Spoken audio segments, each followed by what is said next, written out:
like to think about that. They prefer to imagine they're immortal and that very few people actually depart this mortal plane. But everyone dies sooner or later. Everyone. Make it look as if your victim slipped and fell in the shower, or jumped from her window, or decided to swallow bleach, and chances are you'll get away with it.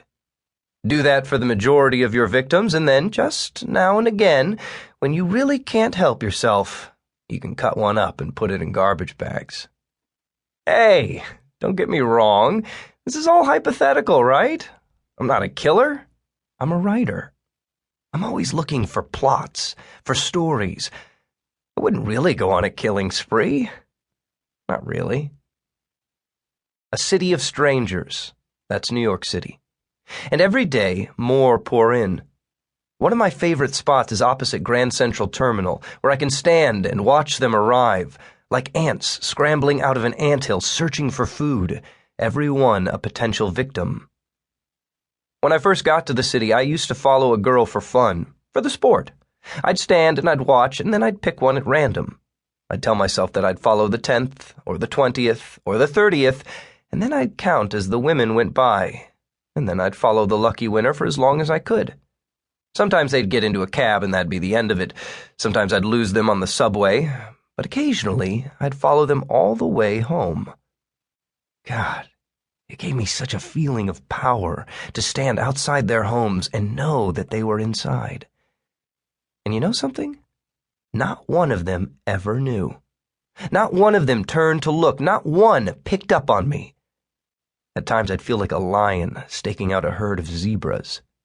Stupid, docile zebras, too dumb to know they're in danger until the lion's claws rip out their throats and their blood flows.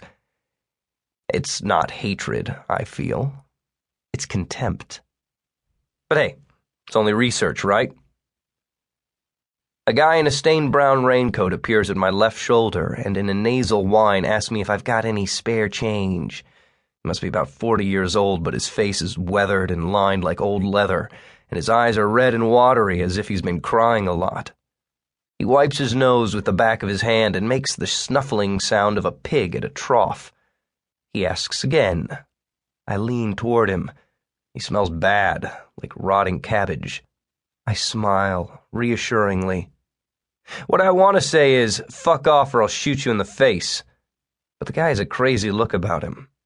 Intellectually challenged, you might say. Or emotionally different. Whatever. Showing any sort of aggression will probably lead to a shouting match, and that's the last thing you need when you're trying to blend. I reach into my pants pocket and pull out a handful of bills, and I peel off $1 and give it to him. Merry Christmas, fella, I say, and his eyebrows shoot up. He grins at the bill, and for a moment he looks as if he's going to reply, but he just mutters something unintelligible and shuffles away. After half a dozen steps, he looks over his shoulder and mutters something else. I look at my watch. 11:30. I've got to get to Macy's by noon because that's when she'll be there. Macy's is at Broadway and 34th Street, so I walk at a brisk pace, my breath feathering in the crisp winter air. Winter's my favorite New York season. Everything seems cleaner, and the place doesn't smell as much. Same goes for the people. Each step closer to the store builds the anticipation in my stomach, and I almost feel lightheaded. I can't believe I'm actually going to see her. I'm finally going to get close enough to talk to her. When I reach the storefront, there are posters everywhere. In the picture, she's wearing a white dress that's cut lower than it needs to be, and her shoulders are bare. But it's the eyes that dominate. It's the eyes you look at. They're so brown, they're almost black. The eyes seem to follow me as I walk, as if she's looking right at me. She's got it all right. Star quality. It wouldn't matter if you'd never seen one of her music videos. You'd still know it just by looking at the picture. There's an aura about her. A radiance that says, I'm different, I'm special. Kneel before me and worship me. I can't believe I'm going to meet her. The anticipation forms a hard knot in my stomach. The store is packed. Not full, not busy, but packed.